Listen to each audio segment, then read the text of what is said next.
to be a part of this. I will not hold you long, even though I'm the son of a preacher and a teacher. My team has told me that people are going to be standing, and so I can't talk as long as I want to. But I do want to talk with you just very briefly about the fierce urgency of now, to borrow from Dr. King's words, about our movement for environmental and climate justice, and building a movement that is big enough, that is bold enough, that is aggressive enough, that is smart enough, and that is capable enough to transform this country and our world. Before I say anything further, I have to thank my sister, my mentor, my friend, my advocate, my leader, Latricia Adams, for being who she is to our city.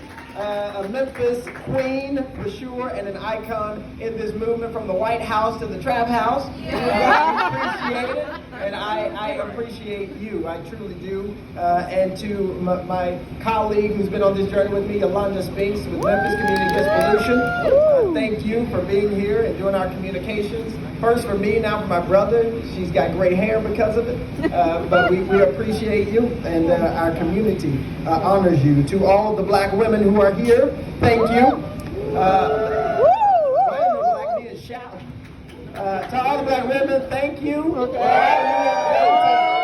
Our communities, thank you for all of you who voted for us to be here, who marched for us to be here, who have given up your time and your energy and your efforts for us to be here. I thank God for the black women of movements who for too long have been ignored and pushed to the periphery by men in suits and ties, who have pontificated about ending injustice but supported patriarchy. Yeah. And so it's important that we lift up the voices of the black women who have gotten us here, the Coretta Scott Kings, the Fannie Lou Hamers, the Cornelia Crenshaws, the Latricia Adams, the Yolanda Spinks, your mama, my mama, your grandmama, my great-grandmama, the people who suffered in order for us to be in the positions that we are. Please give black women a round of applause.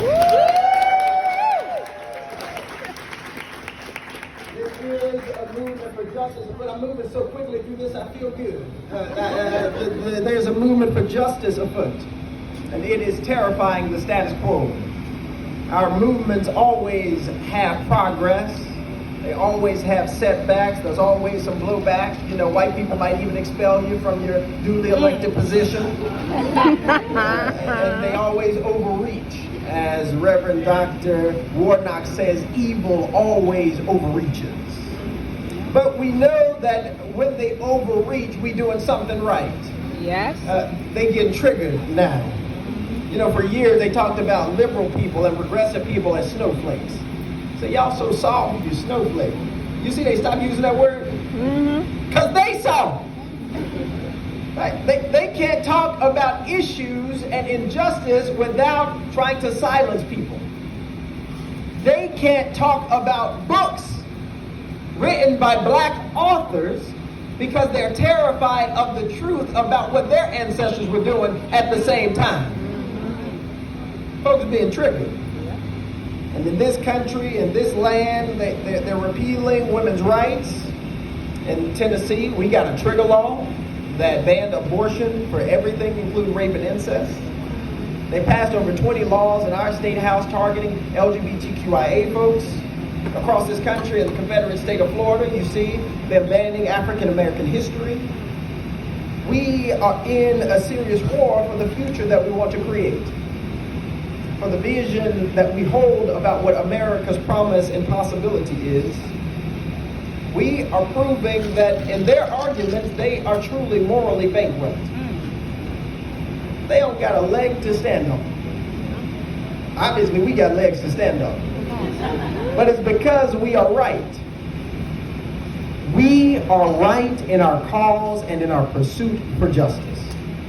And our responsibility in this moment and in this time is to bear witness to this reality, and to also be compelled by it to force a transformation in this country by not accepting the unfreedom